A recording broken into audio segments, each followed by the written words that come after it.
뒤에 잠깐만 조용. 어떠세요? 저 영화를 3, 4년 동안 찍었다는 게 믿어지지 않는데 그래서 금방 뭐 지나가 버리네요. 삶 자체가 생과 사의 기술이에요. 지금도 이제 배 나가기 싫을 때마다 이제 그 생각을 하는 거야. 내가 이제 오늘 안 나가면 쌀이 없다 이렇게 생각하는 거야. 사실 잠수일은 지금도 두렵거든요. 근데 뭐 어쩌겠어요. 내가 아버지고 내가 남편인데. 우리네 아버지의 삶을 그린 영화 올드 마린보이를 소개합니다. 동해안 최북단 강원도 고성. 박명호 씨는 오늘도 거친 바다로 향합니다. 그의 직업은 남성 잠수부를 뜻하는 머구리입니다. 오직 이거 하나에 의지해서 물속에 들어가 있죠. 저도장같이 좁은 바다에서는 머구리들끼리 자주 만나죠.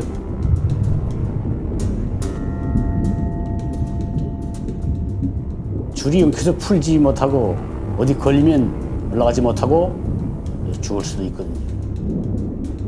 급하게 돌아서서 서로 다른 방향으로 빨리 가야 합니다. 물속에서의 공포와 극심한 체력 소모. 박명호 씨가 이 모든 것을 대비하는 단 한 가지 방법은 스스로 체력을 단련하는 것뿐입니다. 그가 이토록 치열하게 살아가는 이유는 바로 한 가정을 책임지는 가장이자 아버지이기 때문입니다. 올드 마린보이는 제작 당시부터 화제가 됐습니다.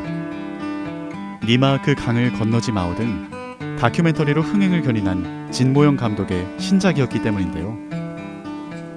2013년 11월에 니마의 촬영이 끝나는데요. 그 촬영 끝나기 전에 그 11월 초에 우연히 그 통영 가는 KTX를 탔다가 잡지를 펼쳐보니까 이제 거기에 이렇게 파란 바다를 배경으로 해서 머구리 잠수부가 배에 이렇게 팔을 탁 얹고 투구를 쓴 상태에서 카메라를 응시하고 있는 사진이었는데 처음 봤던 것 같아요. 박명호 씨가 탈북자라서 이 이야기가 더 강력해진 것들은 있지만은 사실은 박명호 씨도 똑같이 머구리와 인생 그런 부분들을 다루고 싶었고 박명호 씨를 깊이 다루다 보니까는 그에게서 가족과 아버지에 대한 이야기들이 깊이 숨겨져 있다는 걸 알았어요. 그래서 그 이야기를 집중적으로 하게 됐죠.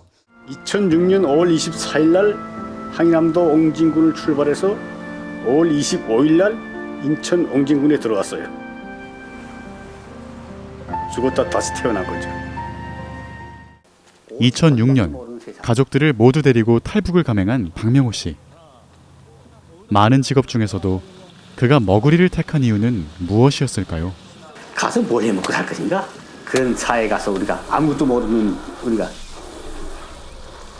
여기 가서 이것저것 하면 내 머구리를 할 것이다 하고 내 군대 때 이걸 한 가지 배워줬거든요. 북한과 다른 사회제도와 문화. 예상은 했지만 박명호 씨 가족에게 남한 생활은 가시밭길의 연속이었습니다. 제일 처음에 아빠가 여기 내려왔을 때는 그러니까 여기 사람들이 막 댓글 엄청 많이 걸었대요.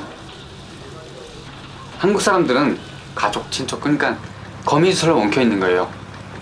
그게 어떻게 보면 재산이에요. 그 인맥이라는 게. 근데 우리는 우리 딱 4명뿐이에요. 우리는 여기 친척도 없고 우리는 우리 발로 하나하나 계단까지 만들어서 올라가야 되니까. 그나마 고된 바닷일을 서로 위로하던 친구들마저 병원을 찾는 일이 많아지면서 박명호 씨는 시름이 깊어졌습니다. 작업 다 하고서 들어가서 샤워하는 게 손 미스미스하게 손이 쑥 터야지 툭 나더란 말이야. 죽을 뻔해. 흔히 잠수병이라 불리는 두통과 관절통, 난청까지. 이런 만성 질병에도 박명호 씨는 바다로 나가야 합니다. 나는 지금도 이제 배 나가기 싫을 때마다 이제 그 처심을 잃지 않는다고 계속 그 생각을 하는 거야. 내가 이제 오늘 안 나가면 우리 집이 내일 아침에 끓여 먹을 쌀이 없다. 영화는 탈북민으로서, 하지만 힘을 내야 하는 굳건한 아버지로서의 박명호 씨의 삶을 솔직담백하게 그려냅니다.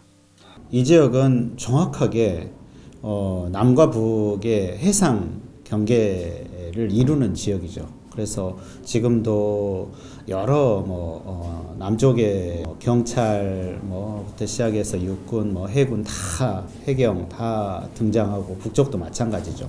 박명호 씨가 가끔 그런 이야기를 합니다. 군사 경계 지역에서 문어를 잡고 와서 오늘 내가 탈북한 문어를 잡았다라는 이야기를 가끔 농담처럼 하거든요.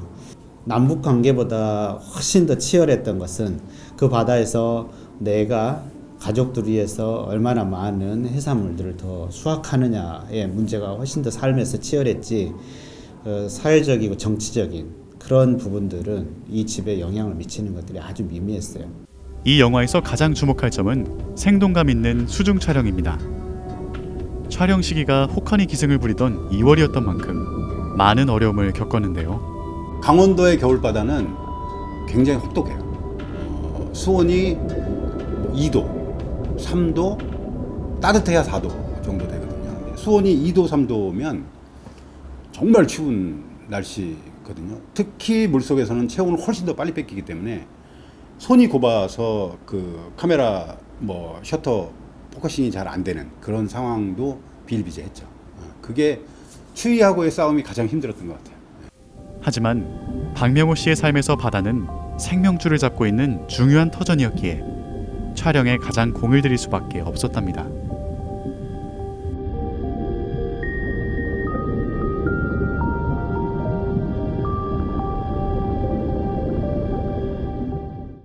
대왕 문어를 잡는 장면은 자연과 생태계의 신비를 느끼게 하지만 오늘도 바다와 사투를 벌인 박명호 씨는 만신창이가 됩니다. 중력이 없는 자유로움과 거친 조류의 험악함이 공존하는 바다는 박명호 씨의 사연 많은 인생과 닮아 있습니다.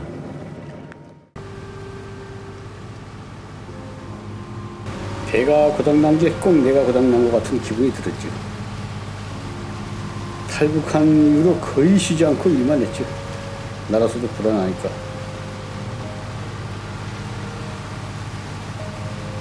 사실 잠수일은 지금도 들었거든요. 근데 뭐 어쩌겠어요. 인생이라는 게 다 그렇잖아요. 안 하고 싶다고 피할 수 있는 그런 건 아니니까. 내가 아버지고 내가 남편인데.